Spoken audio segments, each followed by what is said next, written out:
Good evening, ma'am. Am I audible? Yes, you are audible, Durga. Yes. Education is the most powerful weapon which you can use to change the world. I quote and unquote Socrates. Good evening, everyone. A warm welcome to day 3 of our 5-day online faculty development program organized by PG Department of English, Dwarakadas Govardhan Das Vaishnav College. I am Durga from 2nd MA English, delighted to act as your MC for today's session. I extend a warm and heartfelt welcome to our respected resource person, our beloved HOD, esteemed faculty members, dedicated research scholars, and enthusiastic participants who have joined us this evening. We are delighted to have you all with us for day 3 of this enriching faculty development program. We now move on to the introduction of our resource person of the day. I now invite Pavitra from 1st MA English to introduce our resource person.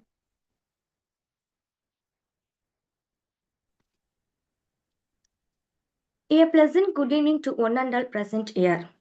We are pleased to introduce Dr. Lindsay Lynette A. Ma'am, Assistant Professor of English at Loyola College, Chennai.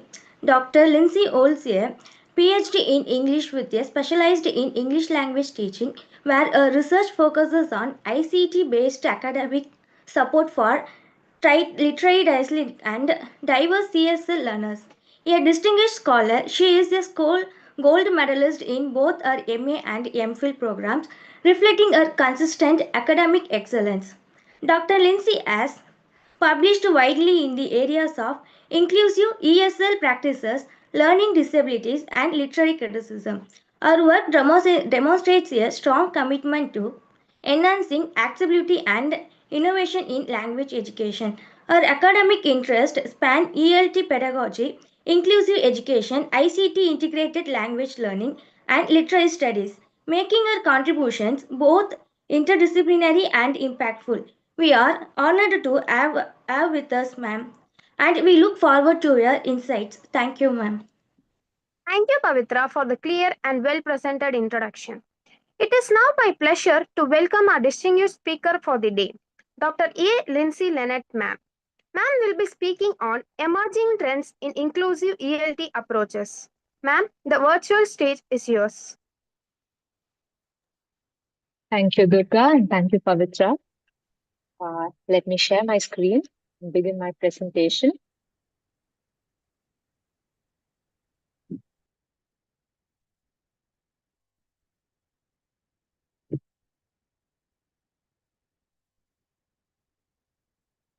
Yeah, I hope my screen is visible.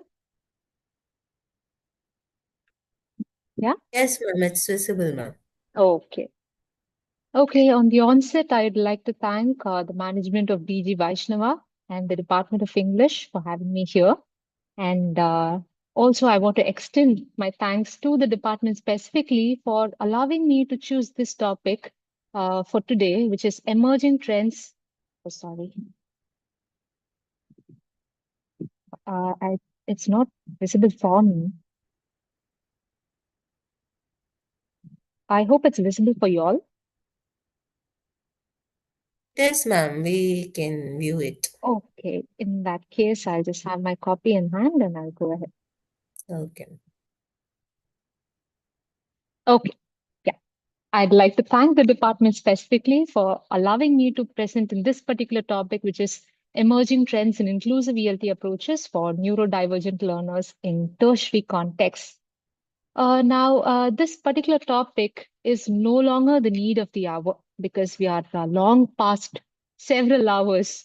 So it's high time that we actually catch up to the pace in which the trends of ELT are moving and the requirements of ELT are moving. And before we begin with all these things, I already sent, a Google form. I thought that will be more of an introspective activity, as well as by presenting that, I thought it'll give us more clarity and awareness on where we are when it comes to neurodivergent learners and creating an inclusive ELT approach for all these people. So let me quickly show the results. We're not going to run through it fully, but then I'm going to read one or two questions just for our understanding. And I thought this is the best way to create awareness, to have this community of English language teachers understand where we are, right? So one of the questions, we see here is, in your experience, how frequently do you encounter students who struggle with English reading, writing, despite demonstrating strong verbal or conceptual abilities, where I see 55.7% saying often. That itself is a clear sign that, we have neurodivergence in our classrooms. So when a student repeatedly misreads complex English sentences or skips lines while reading, what is your first academic interpretation? Now, again, here we see a wide mix, right? We see the majority, 34.4, saying that they immediately assume it to be weak linguistic foundation. However, I hope and wish that after this session that we also have possible decoding difficulties as one of our first interpretations, or guesses that we would have, so that we'll be able to identify them and cater to the needs. And how confident are you in distinguishing between language proficiency errors and language difficulty indicators in English? Again, 59% have said moderately confident, which itself is a great sign. And 11.5, the updated ones have said highly confident, which I'm really happy about. And I'm really, happy about the 16.1 and 9.7, who honestly agreed that, they're not confident, or, they have not considered it, okay, or somewhat confident, which means they are willing to learn, right? And in your ELT practice, how familiar are you with the concept of cognitive load as it applies to academic English tasks? Now, this particular aspect, this cognitive load, is a very common, problem or difficulty faced by neurodivergent learners. So we must be very aware of it. And I was glad to see that, 24.2%, they are familiar. That's a very great sign, because, usually it'll be zero. And we see, 33.9% saying somewhat familiar, and, few not familiar. And to what extent do you connect reading difficulties in English literature courses with possible underlying processing differences rather than lack of interest? We see, again, a very mixed array of, presentation, showing that there's lack of clarity among ourselves, which is not bad. We are trying to gain clarity. We are trying to, create awareness in all these aspects. And that is why we have topics like this discussed. So which of the following do you consider strong indicators of neurodivergence in English writing tasks? The actual answer is all the above. Okay, all the above. And it might be a combination of all the above. It'll be two or three together, or all four, or just one. It comes in different shades, right? So that awareness we need to have. Again, we see a mixture of people saying different things here. And how aware are you of current UDL, which is Universal Design for Learning, or inclusive ELT principles applicable in higher education? I see again majority aware, but not systematically. Yeah. And 24.2% have heard about UDL, but not explored it. And then we have not aware, 21%. But again, my favorite crowd, which is 17.7% up to date. And how frequently do you adapt your assessment methods, like, adapt according to the learner needs? Again, we see 54.8% saying occasionally, but it should be routinely, right? And we have, minority saying rare, never thought about it, and all of it. How would you rate your overall preparedness to teach neurodivergent learners in ELT classrooms at the tertiary level? Again, 40.3% adequately prepared. That is, again, a good sign. Yeah. And again, here we have n number of answers coming in. So I'm not going to run through this. However, based on this, I've also made last minute customization to the PPT that I made, so that it's, specific to this crowd that I have. So moving on to the PPT.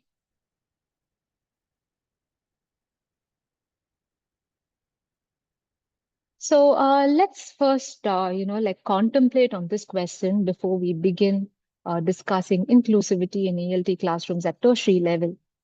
Is inclusivity truly possible in English classrooms in India, specifically at the tertiary level?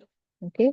Now, let's be honest, let's be realistic. We have n number of problems and diversity come in when we talk about India, because we have, one important, problem, which is diversity in language, the linguistic diversity. Again, it's not really a problem. It should be celebrated. However, when it comes to classrooms where we are supposed to teach English as L2 or L3, it becomes a challenge, right? So we can look at, several other aspects. We have large class sizes, as you can see in the images. It ranges up to 50 to 150 at times, right? You can see the last picture where it just, goes on and on and on, where you can't like customize and, cater or even think of IEPs at this, individual education plans at this point, right? And we also teach English as language 2 or language 3, definitely at least language 2. And if you see metropolitan cities like Chennai, we have classrooms where people come from different linguistic backgrounds, right? Their mother tongues would be Gujarati or,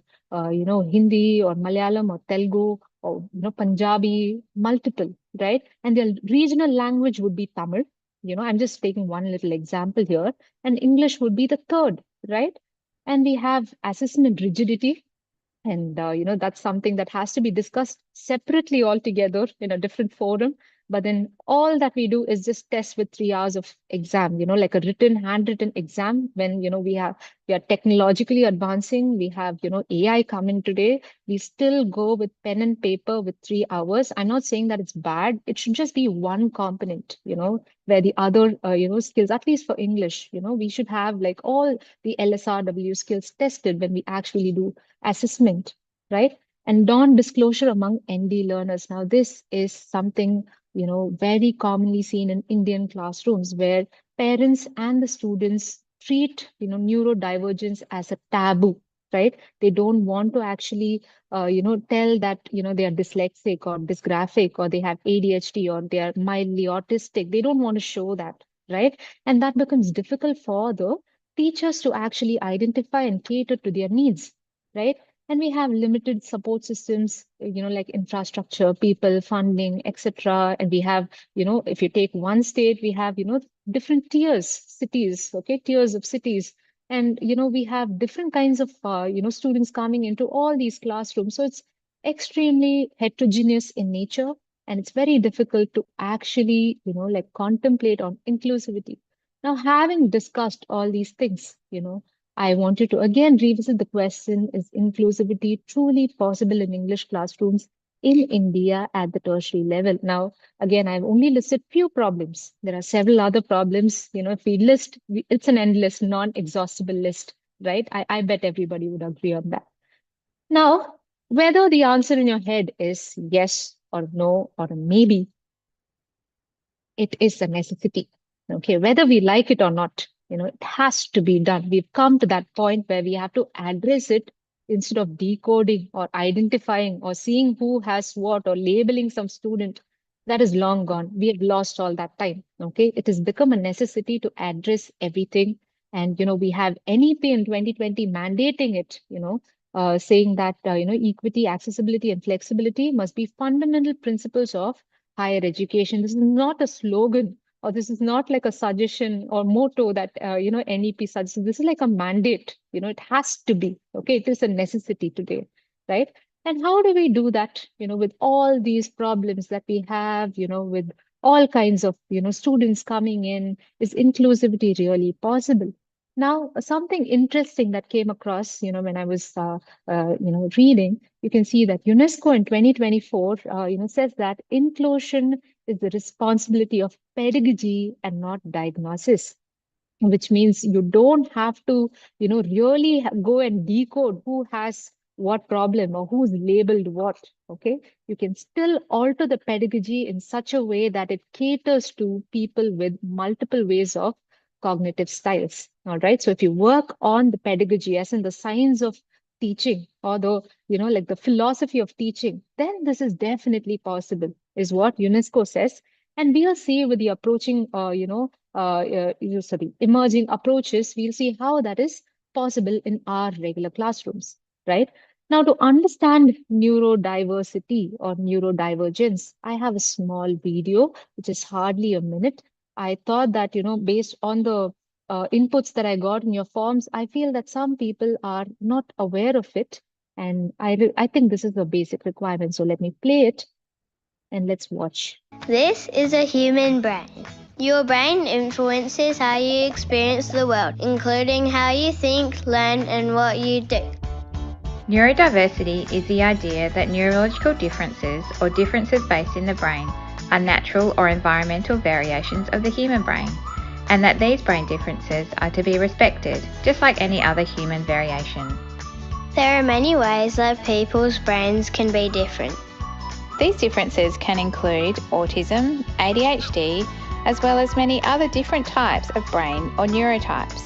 The most common type of neurotype, or the average brain, is called a neurotypical brain. When a person's brain is different in key ways from the average brain, we can use the umbrella term neurodivergent to describe that brain.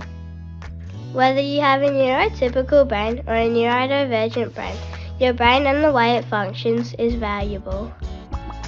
A neurodiversity affirming view of the world means we see all brains and the people who have them as equally valuable and important.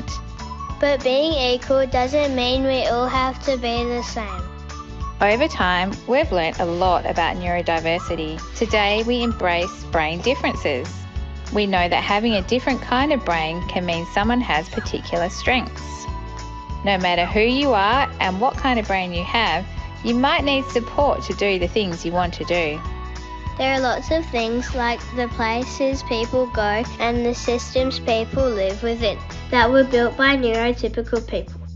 So sometimes they don't fit quite as well for people with neurodivergent brains. Sometimes people with neurodivergent brains can use their strengths to navigate the world a bit differently, or they might need some extra supports to do what they need or want to do. Supports can look different for everyone. Support can look like making changes to the environment, helping someone learn something new, or finding new ways for everyone to be included and celebrated. So that's that. I hope we have some clarity on what neurodiversity is. And, we also saw two new terms, which is neurotypical and neurodivergence, and we understood that neurodiversity is an umbrella term. So by now, I think we have clarity on what neurodiversity is, which means it's a natural variation in human neurocognitive function, which is the way in which we perceive things, process information, and acquire knowledge is different for different people, for every individual for that matter. And the common ones, the common process, which is, familiarly seen or commonly seen among a group of people are called as neurotypical, right? And those who don't fit into that common, cognitive process, they're called as neurodivergent people, right? So here that is, it's an umbrella term. Okay, it acknowledges that everyone is different. The way in which everybody learns, it's very different, right? So neurotypical, you can see those with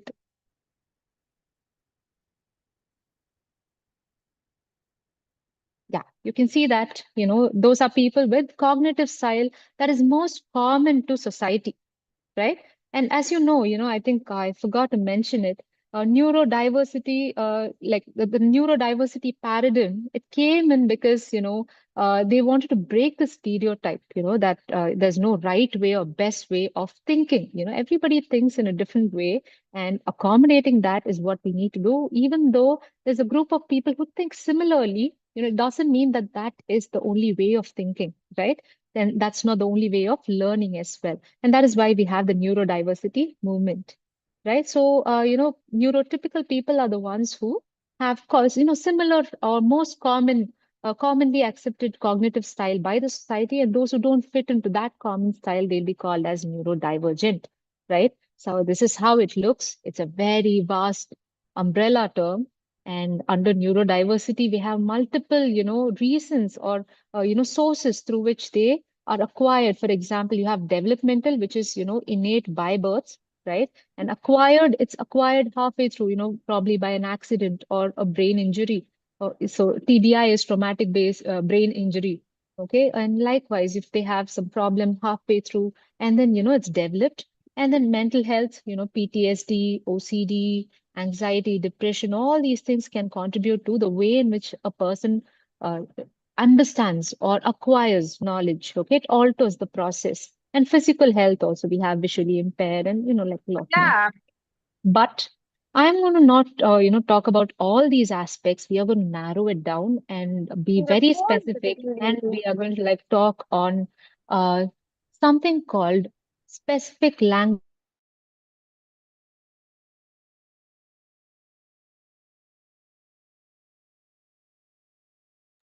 Lindsay, ma'am, can you can you unmute yourself because I've muted everyone.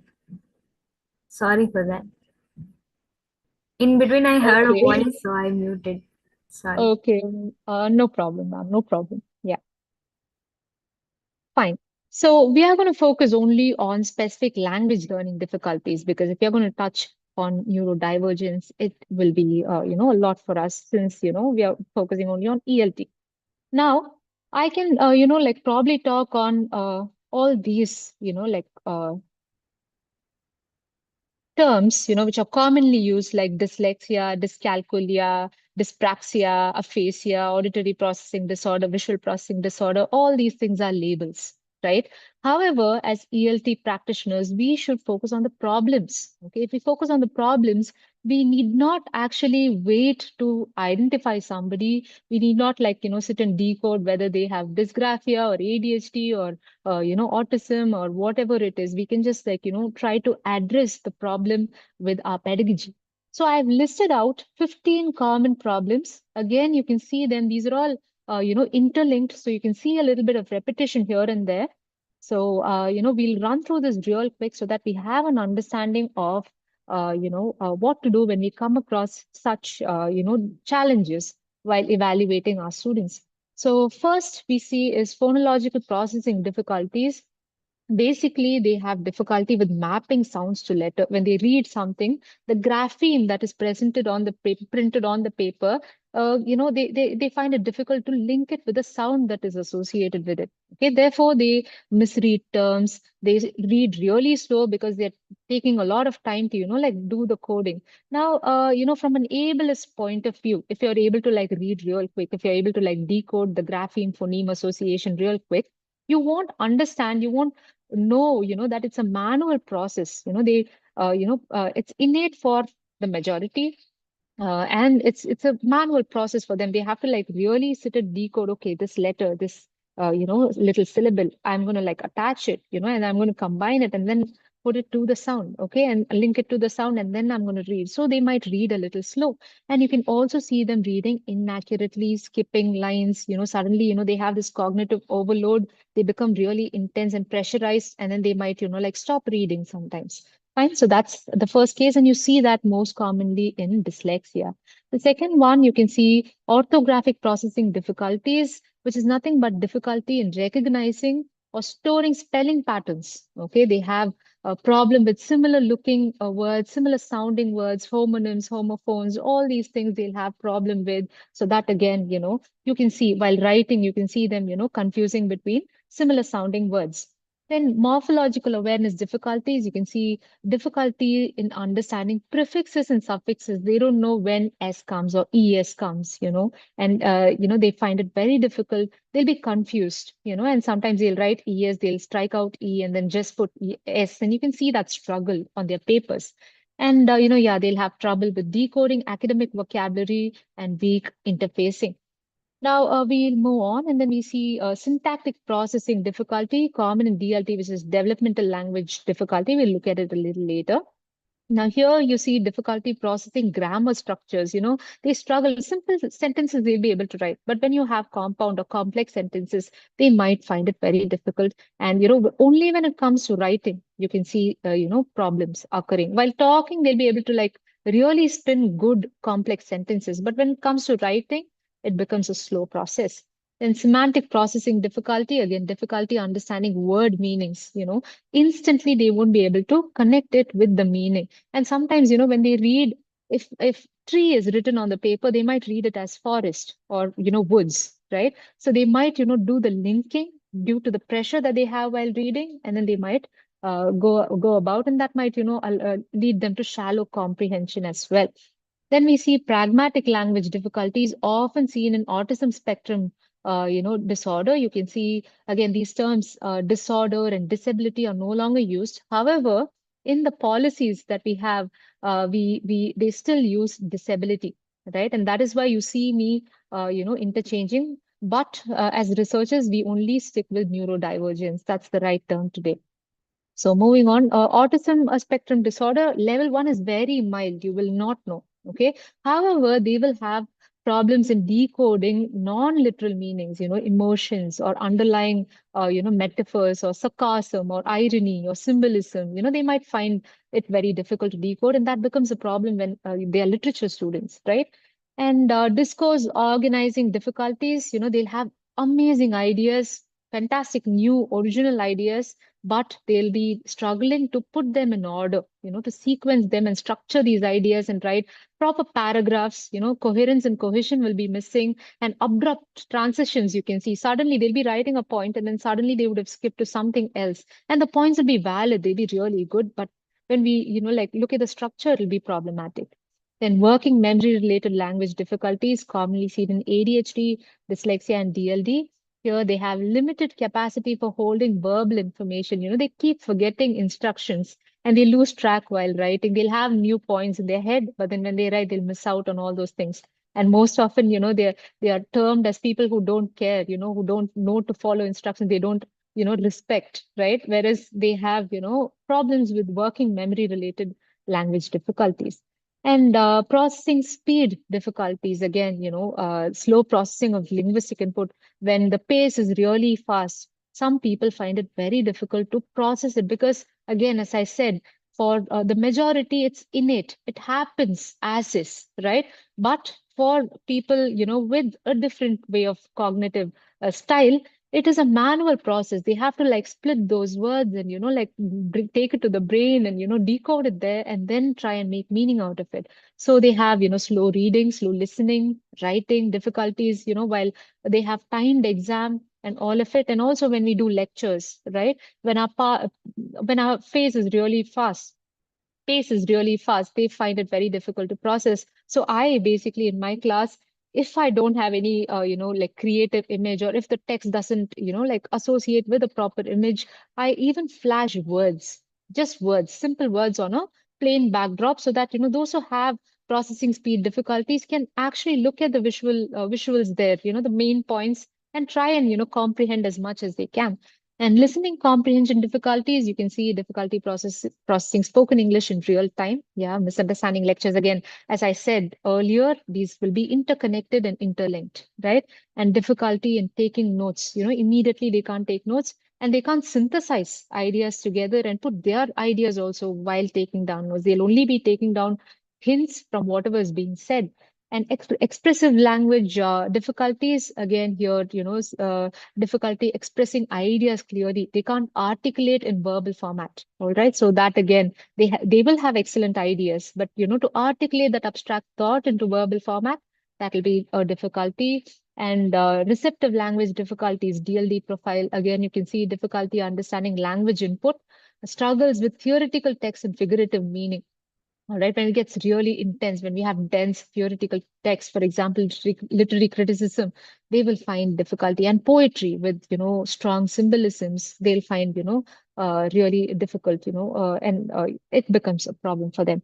And executive functioning, linked language difficulties, again, planning and organizing language, that becomes a problem. Again, writing essays, or, when they have to like speak about a topic, they might chop it and then move on to another idea, even without completing one idea. That happens.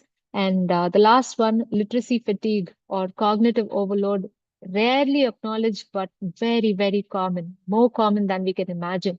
And this happens because they are overwhelmed due to linguistic processing demands, and this happens especially in the tertiary level. So until then, in school, again, let's be very honest, a lot of people memorize and write. That's how English exams are done. Not only English, like most of the subjects.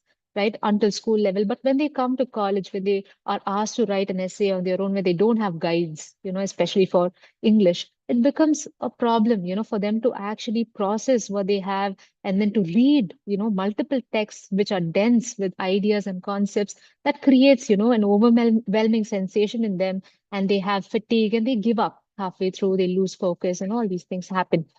So these are our problems. Okay.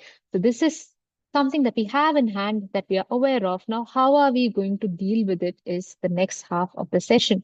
Now, before we jump into that, we need to, like take a look at the present day scenario of neurodivergence in Indian higher education. We can see.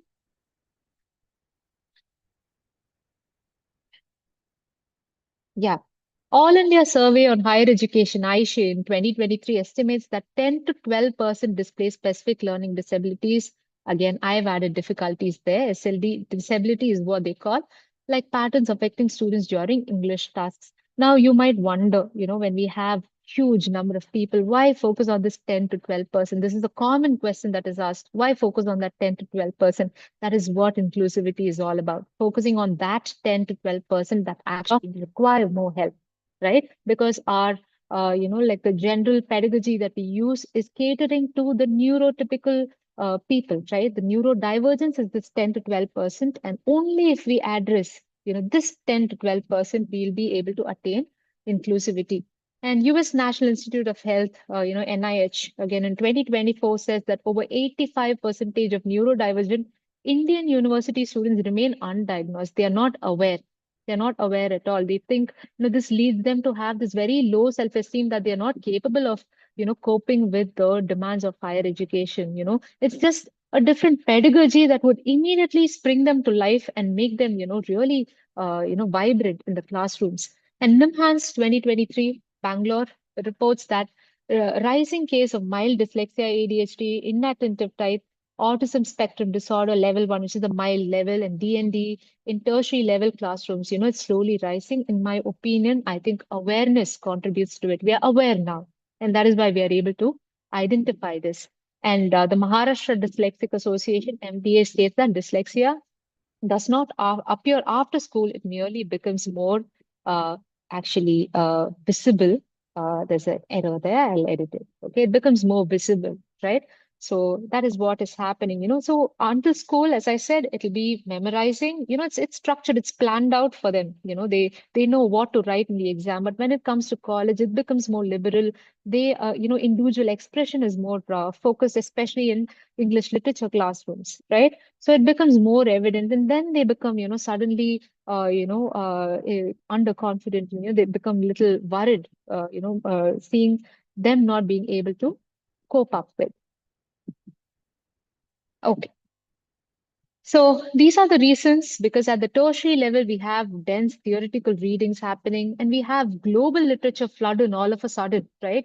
British, American, post-colonial texts, all these intense, layered texts, being prescribed, and they have to read research articles. They have to do inferential reading. They have to arrive at a conclusion, be critical and arrive at a conclusion at this point. And figurative interpretation and academic writing standards, all these things must be achieved and done. So it becomes very intense at the tertiary level. So it is it has to be addressed. And WHO, says that disability occurs when an environment demands more than the learner's cognitive processing can handle, right?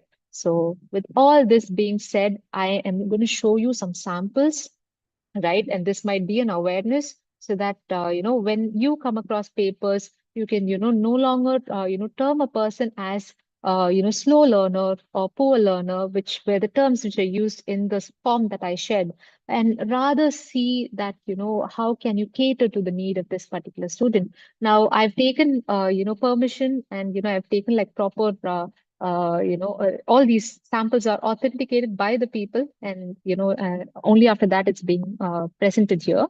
So we can just run through the sample. My name is whatever, and I'm studying in Loyola. You can see that A being missing. Now, this is a first year student who knows very well how Loyola is spelled. He's seen it multiple times. It's there on his ID card, yet he has missed the A over there of arts and sciences. As I said, he's put another S over there. I completed my schooling in Velamal International School, Poneri. I appeared for NEET examination. You can see that this guy has cleared NEET, right? This person has cleared NEET. And I scored 306. I cracked, but I'm not interested in. Look at the spelling for medicine, right? Medicine field. Again, you can see I and E swapped, right? So I took history to appear for UPSC examination. My favorite, again, there's a confusion, there's a struggle that I see there. Actor is Vijay. My favorite actor is Vijay. My favorite, again, can you see when he repeats the, spelling that then, there's some clarity there. My favorite color is black. I like Marvel. The spelling is wrong again. Comics, my favorite Marvel character is Hulk. Now, you might think that how come this person cleared NEET? When you speak to this person, he's really good. He's verbally, like orally, he's really proficient. When it comes to writing, I'd given 30 minutes for this, just this. And it was very difficult for him to do. And Hulk, again, you can see swapping happening there, right? And yeah, so this is how it looks like. Yet again, you can see, the person begins with, football, and then he says, my favorite game is football. Yet again, when he writes football, there's a confusion. If you see, he doesn't know whether it's double O or single O, and then if it's T or D, right? After using it twice in the same page, right? And you can see matches, the prefixes, suffixes, problem here, and missing out of words. I like Messi very much because, because of him only, I am addicted to football. So you can see these words being missed out. Now you will not, anticipate, when you talk to them in person, that you will not, will not think that they would write like this, And this is a classic case of dysgraphia. The spacing, they don't know where to space. No full stops, no punctuation. Full stops here and there, but no proper punctuation, and the spacing is, you can see the difficulty of the student here. Now, these are the, like small samples that I wanted to show. Now, you have much more, and you will be seeing already, you probably be recalling, that which you've seen already in your exam papers and classrooms. Now, to understand this better, I have 3 case studies, and I've taken case studies for the common, labels. And I'm telling this as labels because even I'm not in for terming a child as dyslexic or, dysgraphic or whatever it, then, they're made to think a certain way. They're made to act or behave a certain way, and something is expected off of them. The better way is to focus on the problems that, the students have in common and cater to whatever that happens. Right. So the first case study I have here is, Meera, a first-year English major, excels in classroom discussion. She synthesizes themes in The God of Small Things with unusual depth and intertextual awareness. She's really good, right? When required to read a 16-page academic chapter on narrative temporality in post-colonial literatures, she jumps lines while reading, confuses similar-looking words. Instead of temporal, she says temperature. Instead of narrative, she says narration, and she loses track of arguments mid-paragraph, cannot cite key quotations accurately. Her written assignment shows brilliant conceptual thinking, but poor textual precision and citation accuracy, missing transition in paragraphs, misquotes lines from the text, weak lexical control when describing theoretical constructs. So this is, a classic case of dyslexia because the student is able to synthesize the themes, deal with text in in-depth manner, has beautiful intertextual awareness. But, simplest of things like reading the word temporal or narration, would, become a problem. And, she might be judged for that, and she might be judging herself for that, right? So in general, people term, such students as, she's bright but careless, she doesn't proofread, she lacks academic discipline, whereas, it is actually, she struggles with graphemes to phonemes association in English, and she's suffering, reading fluency for dense theoretical English because she's not able to process, the words quickly, and strong overall comprehension, but disrupted micro level processing, like smallest of things she has problems with, and cognitive overload while decoding long academic sentences. This is something that she is facing, all right, whereas she's termed as that. So Mira's issue is not literary incompetence. It is, just problems with English decoding and academic reading load. Okay. So she might be excellent when you ask her to speak about the text rather than write an assignment. Okay. I'm not telling that you shouldn't ask the student to write an assignment. We'll see how this can be worked out in the following demos that I have. So this is why neurodivergent learners appear inconsistent in advanced ELT context. It is difficult. So instead of finding them, identifying them, diagnosing them, and labeling them, focus on the problems and will help. Now, moving on to the second case study, we have ADHD and English writing of complexity. We have Rahul, a second-year English literature student. He's charismatic, he's analytic, and articulate during seminars. His oral interpretations of poetry are widely praised, not just average or good, it's widely praised. Everybody, talks about him. When it comes to poetry, they'll be like, yeah, Rahul, he does a fantastic analysis, right? But when given an assignment, like analyze the postmodern features in Italo Calvino's short fiction, I took postmodernism because the first session, ma'am had been like talking a lot about it. He starts the assignment 24 hours before submission, last minute, right? Probably forgotten about the assignment. His friend would have reminded him. Writes long paragraphs without structure, without even splitting the paragraphs. Forgets to include quotations, uses impressive vocabulary but lacks coherence, uploads the wrong file by mistake, or sometimes they won't even upload the file, they just send the mail, right? Saying that they've sent it. And this is not on purpose, right? His essay contains insightful ideas buried under disorganized structure, missing introduction and conclusion, abrupt topic shifts, and incomplete sequences and citation error. Now, this is a classic case of ADHD, right? Again, mild level, and most often he's termed as someone who's not serious. He doesn't plan his writing, he doesn't listen to the instructions, and he is careless. However, you can see the characteristics, okay, that he faces difficulty with task initiation to start. He has starting trouble. He wouldn't know which point to start with. So he would have spent a long time, figuring out how to start, or sometimes he would have forgotten, right? And weak planning and sequencing of ideas. After starting, he'll have a huge tug of war of which idea goes first and which comes second. Now, as if you're not facing such problems, you might think that these are silly. However, only for people who face such problems, they know how difficult it is, because for others, it's innate. For the neurotypical people, it's innate. It happens, on the go. What comes first, second, third, fourth. Whereas for them, they have ideas, but they don't know how to sequence these ideas. And the problem would be with that. And inconsistent attention during written expression, strong verbal reasoning, contrasting weak sustained writing. He'll have like beautiful reasonings, or beautiful points, but then it'll be backed with really, weak writing, right? And working memory decline during long writing tasks. He might forget. After a point, he might just give up, right? And Ragul here does not lack understanding. He's really smart. He lacks scaffolding in academic English writing. That's what he needs. He needs support, right? A core ND neurodivergent sensitive ELT challenge that we have today. Now, the last case study 3, which is ASD, which is autism spectrum disorder. And we are going to see how figurative language becomes a problem for them. So Sarah, an MA English student, excels in literary history, narratology, and close reading when texts are literal, structural, and factual, facts-based, right? She'll be excellent in understanding it, decoding it, and recreating it.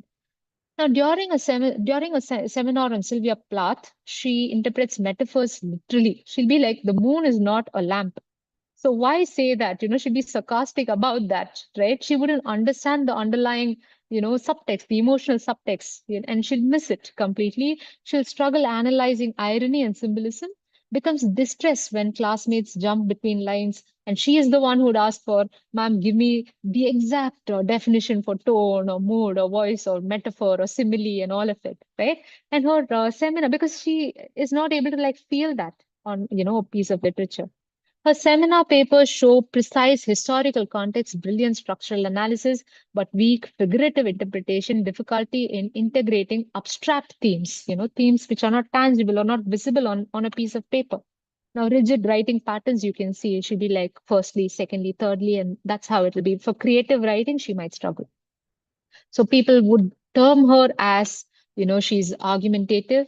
She doesn't, that is good, but she doesn't understand, literature in depthly or deeply, right? She lacks interpretive imagination. All these things would be termed. But Sarah's challenge is not lack of imagination, but difficulty navigating figurative and ambiguous nature of advanced English literary analysis. So those are the three case studies just for us to understand this better, because I saw a considerable amount of percentage not aware of these aspects. Now, moving on to the approaches, I've designed it in such a way that I'm going to give you examples or a module for every single approach that is here, and not focus much on what these approaches are. I'll give you an introduction and jump to the example so that we can understand it with dealing with the example. And if you want to further lead, we have n number of sites. I'm also going to give you an in-depth reading list for you all to like go back and further follow up. So you can use all those and further understand on all these things. Now, there are n number of, emerging global ELT approaches, right? Both big and small. However, I have, narrowed down to these 5 aspects, which I did having Indian tertiary context in mind, right? So the first one is Universal Design for Learning, which is 3.0 UDL. It was 2.0 until July 2024. Now, like a new set of guidelines are issued, so it is upgraded and it's really good. Next, we have cognitive load theory based ELT. Again, we kept mentioning this term cognitive load over and over again. We'll look at an example of how to address that. Then we have multimodal or multisensory ELT. And then we have translanguaging or multilingual inclusive pedagogy. And then the last one is metacognitive strategy instruction. There are several other aspects, several other approaches which are there that might be, appropriate for your classes. If you come across them, or if you, I'm going to give the reading list, please read that, and you can customize by incorporating, different elements from all these, approaches to make it more, uh, specific to your classrooms. So the first one we see Universal Design for Learning 3.0. It centers around Center for Applied Special Technology, which is CAST. They were the ones who issued it. It came out as a guideline on how to design, teaching for learners so that it's inclusive. And it's, designed based on these 3 principles that I have here, which is multiple means of engagement, multiple means of representation, and multiple means of action and expression. To understand this better, I have, an image here. You can see, it works on 3 primary network. The first one is the recognition learning context. The second one is the strategic learning context. And the third one is affective learning context. That is, the first one basically, is to provide multiple ways of presenting what, the content is all about. You just don't tell, you just don't verbally explain, but probably, have a video, have an image representation, or bring in some music or something, at all. For example, if it's a general English classroom, you can bring in a song that will set the mood, for them to understand the context, right? Whatever be it, to give multiple ways or have flexible ways to present what the subject is all about. Then the second one is flexible, options for how we learn and express what we know. Okay, so giving the learners the ability to, or the options to process the way in which they want. If someone is, good at listening, if they're comfortable listening to the text, give them an audio version or an audio file of the text, right? If someone is good with, audio visual, if they want to watch a video, like give a tiny little animated video like how we did in the beginning of the session, right? Give them the flexible options on how, to process what they learn, and also to express the testing pattern when you want to assess, whatever they've learned. Don't give it, in one particular way. For example, don't tell the class that you have to submit one assignment. Tell them that you can express it in however ways you want. You can either give me, a podcast, or either give me, a small little video, or you can, write a, give a commentary on the whole thing, or, give, if people are comfortable with writing, just give me one write up. So it can differ from person to person. And now that we have Google Classroom, it is just one, step process. They can just attach whatever they've created, to express what they've learned. And the last one, flexible options for gathering and sustaining motivation, the why of learning, give them the opportunity to have multiple reasons to learn. Okay, so this is it. This is the overall, template, and this is basically the contents page that I've shared here. So you can see the first one is design multiple means of engagement to engage the learners in multiple ways, not just one way, but creating plurality, right? And the second one is design multiple means of representation. The third, design multiple means of action and expression. This is what this entire universal design for learning guidelines talks about. Now, instead of going into all these subtopics, which might become strenuous in a 1 hour FTP, I'm going to jump to the model that I've created so that we can understand this even better.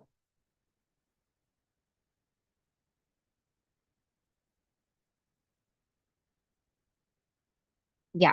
So I've created some modules and the reading list. I'm going to share this PDF with the organizer. They can also share it with the participants. So the first example that I've taken for UREL 3.0 is teaching Roland Barthes' The Death of the Author, right? So first one, representation. How would you represent this text in multiple ways? First, give the original PDF because there'll be high-performing readers in the class. So please don't deny them, by chunking it. Okay, just give the original PDF for people who prefer reading, in a complete way. Because even with neurodivergence, if you give it in a chunked manner, sometimes they'll get bored. After 2, 3, sessions, they'd be like, okay, fine, I'm not going to continue. So it's better to give the original PDF first. That's the first step. The second way of doing it is to give chunk versions, to give summarized paragraphs, okay, with one guiding question. For example, what traditional authority is Barthes challenging here, as a subtext, with a summarized paragraph you can give.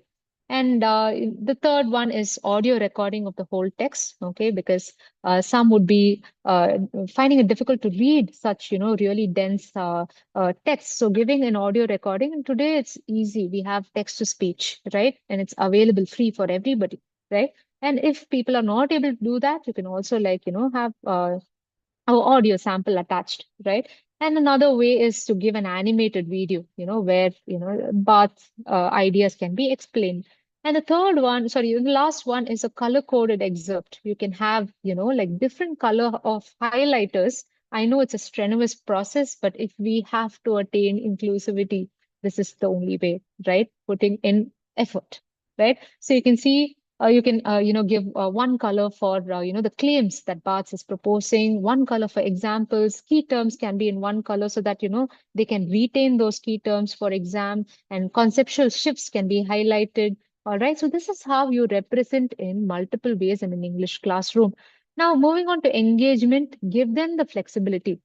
If you can say, just apply this to any text that you want, not only text, it can be a short story, a short film, a film, okay, whatever be it, sometimes songs, if they want to, apply the theory, just let them be. And we don't limit when we give the options, don't limit, say, you can propose the idea and you can approve that idea if it's appropriate for the class, right? That is how we have control over the class as well. Next, how in multiple ways of expression, letting them do a micro commentary, okay, just 150 words, a commentary, a mini commentary on the whole, text, or they can do a 3 to 5 minutes audio mini podcast. Okay, they can club. You can also give it as a group activity. People can club together, draft a mini podcast, and then they can just record their voice and then send it. And you can do a concept mapping. They can create a chart with all these things that will again help them understand and retain. And you can also have, class activity like a comparative discussion. You can have, before and after comparison. For example, you can have a panel discussion.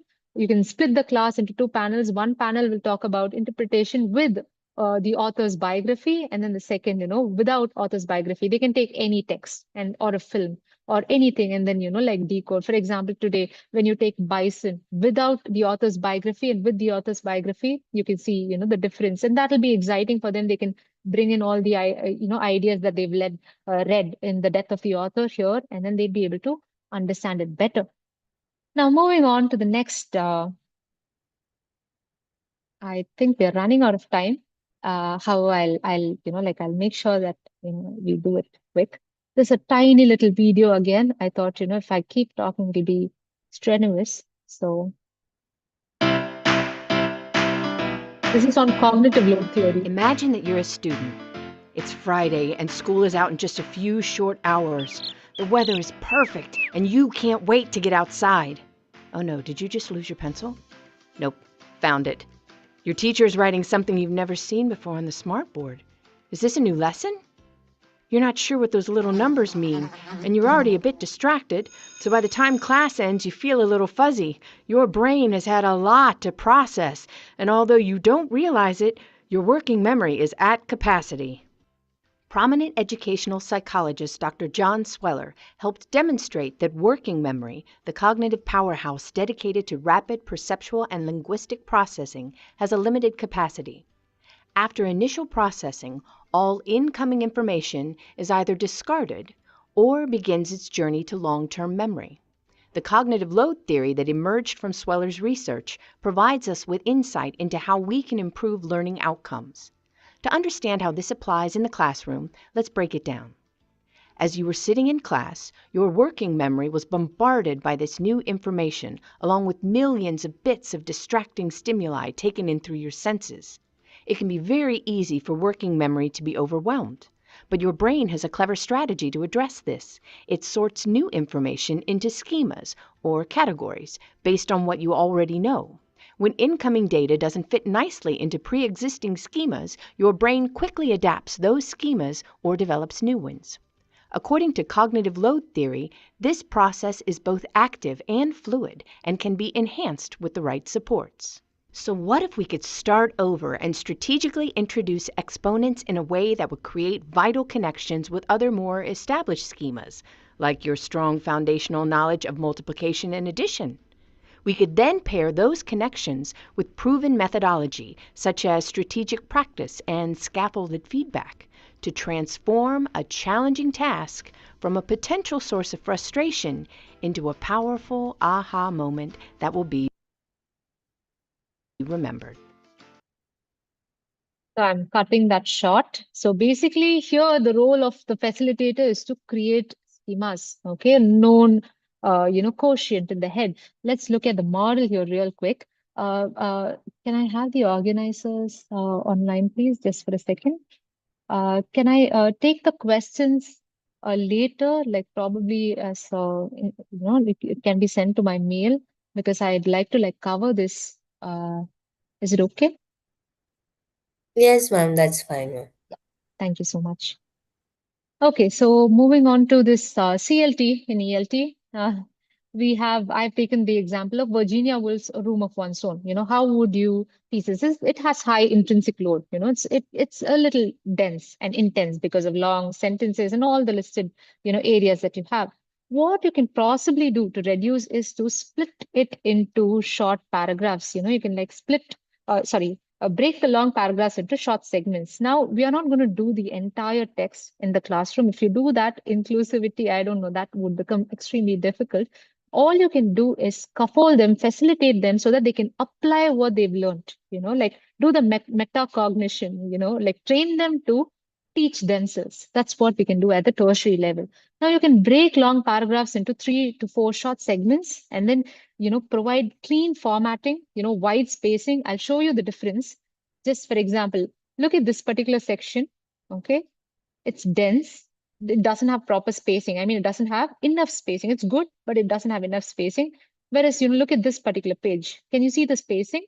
Now, for a neurodivergent learner who has problem with, phonological decoding or graphemic decoding, they find the second half, easier to read. So spacing matters when you, provide your notes or when you make your PPTs. Spacing really matters. So, give wide spacing, left align everything. It supports dyslexia when you have, sometimes when we get a little overexcited when we make our slides, we put so many decorative elements, flower pots and all of it, but then it might distract the learners, especially those who have cognitive load issues. So you can have, you can remove clutter slides, slide designs, remove all the animations, please avoid decorative backgrounds because it is distractive for people. And, when you give the tasks for them, don't say read, analyze, and summarize. Instead say, give it one by one, just say first read. Okay, once they read and get back to you, teach them how to analyze. Okay, give a sample in class and then ask them to analyze and come back. Then you can, like go step by step. That would further help them. So managing intrinsic load, you can, probably pre-teach few hard vocabulary. Now, don't overdo it. If you overdo and teach a lot of, difficult vocabulary, that might demotivate them. And you can provide a sentence structure scaffolding, as in take one complex sentence, break it, teach them how to find the main idea, how to like what, where to look for explanation and what is the evidence and example there. And, like ask them to recreate that in class to see whether they've understood. So, and how do you increase this germane load? Germane is nothing but the new schema that as facilitators we create to simplify, the cognitive load, to make them think that they already know something, right? And how to build that schema, you have, you can probably, split one sentence for them. You can help them by decoding and identifying the claim, identifying the evidence for them, interpreting Wolf's rhetorical strategies, all those things, and ask them to do the same with another sentence or another paragraph, okay? And check that. Once that is done, they have this confidence that they know how to do and they can apply it in other paragraphs. Now, multimodal and multisensory, ELT, again, I don't have to like explain this because by now it's pretty common. You have the VAT, we have the visual, auditory, tactile, and kinesthetics come in. I'm, quickly going to jump to the example because of lack of time. So here I've taken the example of the love song of J. Alfred Prufrock by T.S. Eliot. You can see, that you can present the text with wide spacing, right? Highlight all the references, okay? Michelangelo, the yellow frog, and city space, all those things can be highlighted. And you can also add a glossary or like a margin for intertextual references and add them so that it's easier for them to compare and read. It is a lot of effort, but only then inclusivity is possible. Now, visually, what you can do is you can create a mood board. Before beginning the poem, you can probably, have a collage of those images, present it, ask them how they feel about it, okay? And especially for all these, metaphors which are used, yellow fog that rubs its back upon the window panes, the cat metaphor, you can, bring in images which are similar to it. You can bring in Victorian drawing rooms, you can have, photographies of loneliness, okay, and half-lit, streets, it talks about the night and all of it. The mood is set for them so that they transport and they, feel that, and, it's easier for them to comprehend what is being discussed. An auditory layer is a bit too much at the tertiary level. However, if you're excited, you can definitely go for it. You can have some soft streetcar sounds, distant chatter, muffled footsteps, just to add to the mood, right?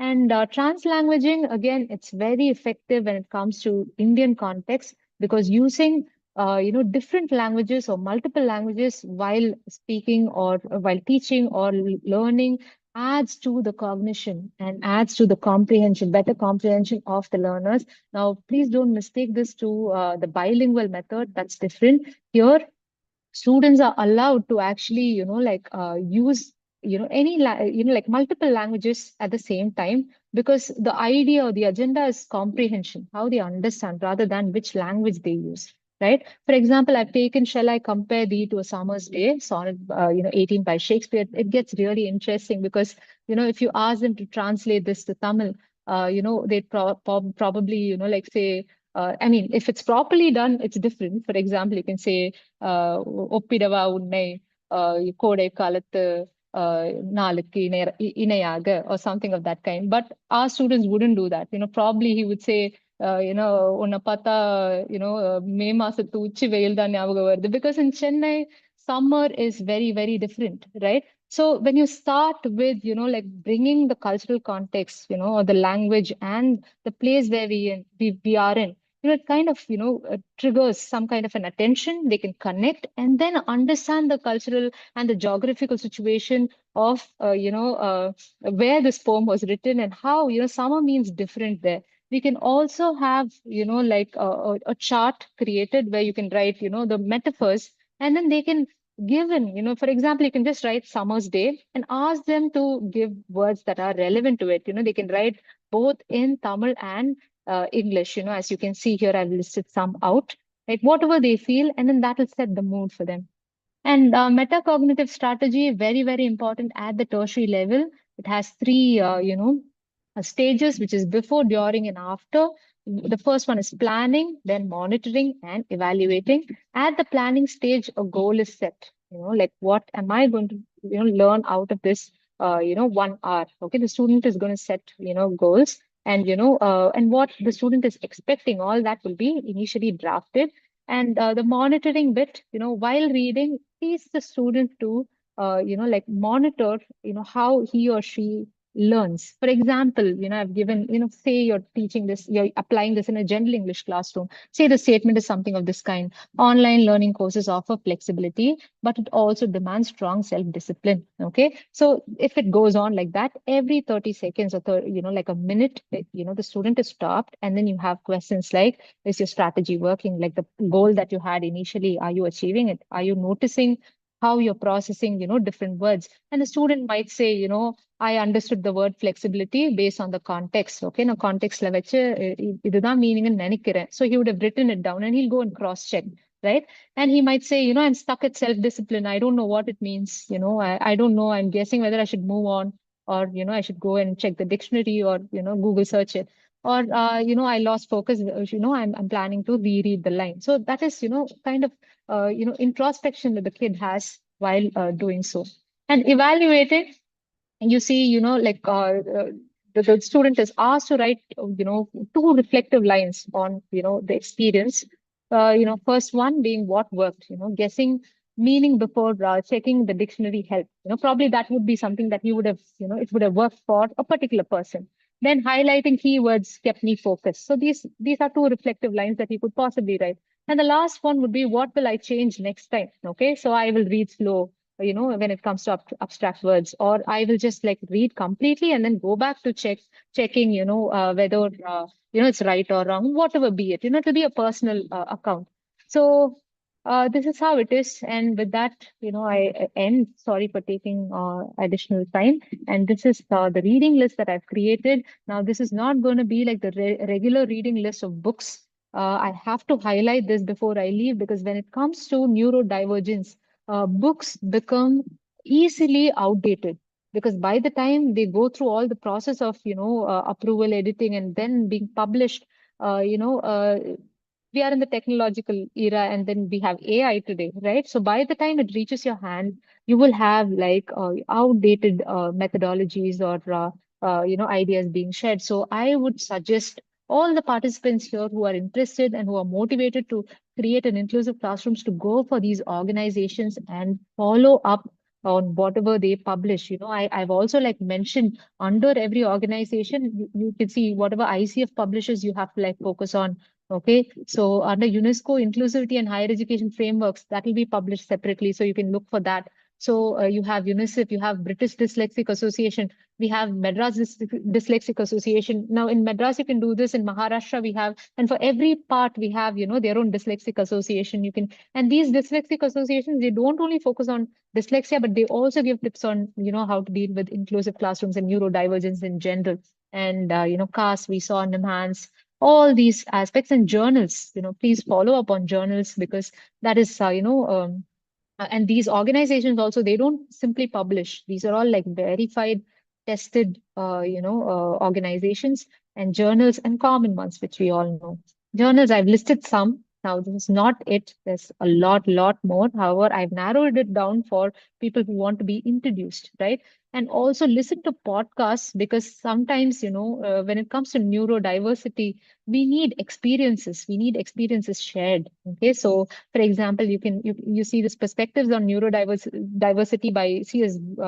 Wyatt. He's an autistic person. Now he shares his experience on learning, so that will give us more insights on how to, understand and break us from that ableist perspective. Of course, those who still like to read books, I've also added some books. You can go for it, but my kind suggestion is to keep yourselves updated, because it's an emerging area in itself, right? Every day a new idea is born, a new challenge is created, and something new is identified. So please follow up on these aspects. With that being said, I mean, the PPT also I'll share, so it'll be easy.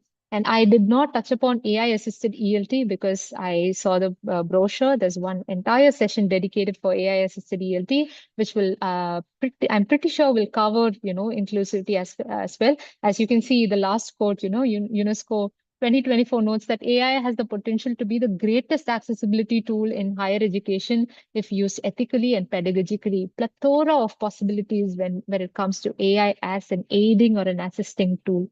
So again, few I've listed here. Yeah, Goblin tools, Otter AI, Grammarly and all is, it's old now. Notion AI, Read to Me, ThinkZone, like in non, like exhaustive list can be produced of, the AI which can help people. So yeah, with that, I want to like conclude by asking the question again, is inclusivity possible? Yeah, I think by now people will be motivated to say yes.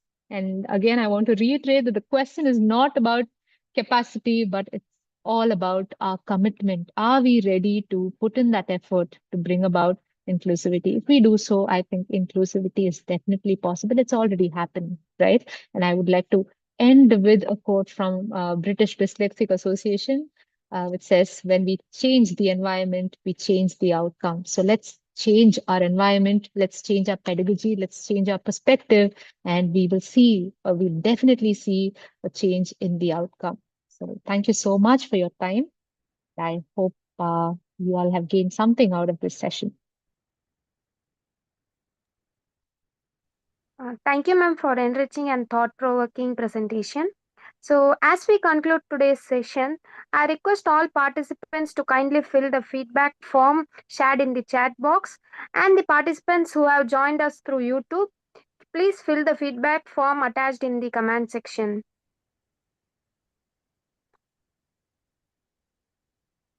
So, thank you all the participants. So, we look forward to see you tomorrow. Please continue attending the remaining 2 days of the FDP program. Thank you. Okay, thank you, Lindsay, ma'am. Participants, kindly leave the session. Thank you. Thank you, ma'am. Thank you, ma'am. Thank you, ma'am.